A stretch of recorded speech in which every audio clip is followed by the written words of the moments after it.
എല്ലാവർക്കും വീണ്ടും ഒരു വീഡിയോയിലേക്ക് സ്വാഗതം. യൂറോ കപ്പിന്റെ രണ്ടാം ദിനം. അത്ഭുതങ്ങളൊന്നും സംഭവിച്ചില്ല, അട്ടിമറികളും സംഭവിച്ചില്ല.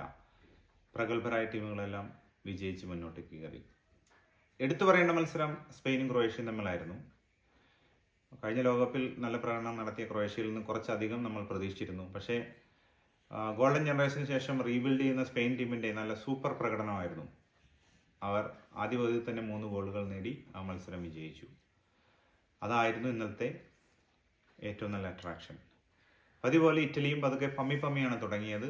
കളി തുടങ്ങി ഉടനെ തന്നെ ഒരു ഗോൾ വഴങ്ങുകയും പിന്നെ 15 മിനിറ്റിനുള്ളിൽ 2 ഗോളുകൾ തിരിച്ചടിച്ച് ലീഡ് ഉയർത്തുകയും ചെയ്തു. പക്ഷേ അവസാനം ആയപ്പോഴത്തേക്കും കുറച്ചധികം സമയം ഡിഫെൻസീവായി കളിക്കേണ്ടി വന്നു ഈ പോയിന്റുകൾ കരസ്ഥമാക്കാൻ.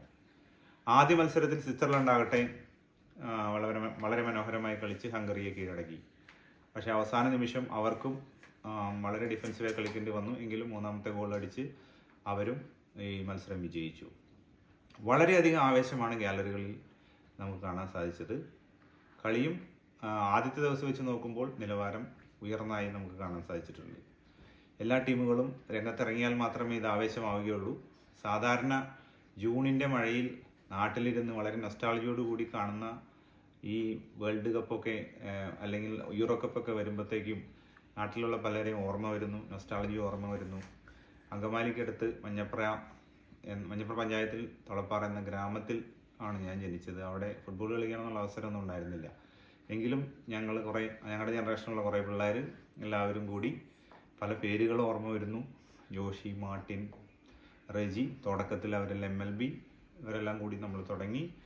പിന്നീട് നമുക്ക് സാജു, ആൻഡോ അവരെല്ലാവരും കൂടി, ബൈജു, പലരും പേര് പറയാൻ വിട്ടുപോയിട്ടുണ്ടെങ്കിൽ ക്ഷമിക്കണം.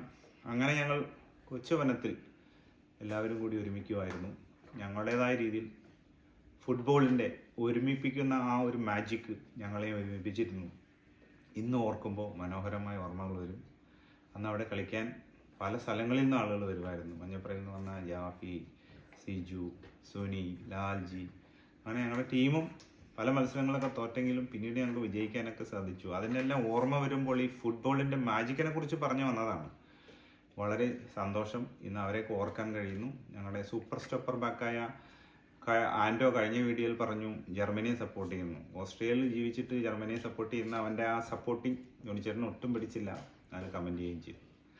ഇതൊക്കെ ഞങ്ങളുടെ സ്വകാര്യതകളാണ്. എങ്കിലും ഈ വീഡിയോ പറയുമ്പോഴത്തേക്കും ജൂണിൻ്റെ നൊസ്റ്റാളജി, അന്നത്തെ മഴക്കാലം, ഇറ്റാലിയൻ 90 എല്ലാം കിലോമീറ്ററുകൾ നടന്ന് മഞ്ഞപ്ര പള്ളിയിൽ പോയി ഞങ്ങൾ വാച്ച് ചെയ്ത കാര്യമെല്ലാം ഓർക്കുമ്പോൾ എല്ലാ ജൂണിൻ്റെ മഴയത്തും ഒരു ഫുട്ബോളിൻ്റെ കഥ പറയാൻ ഞങ്ങളുടെ ജനറേഷനിലെ പിള്ളേർക്ക് എപ്പോഴും സാധിക്കുമായിരുന്നു.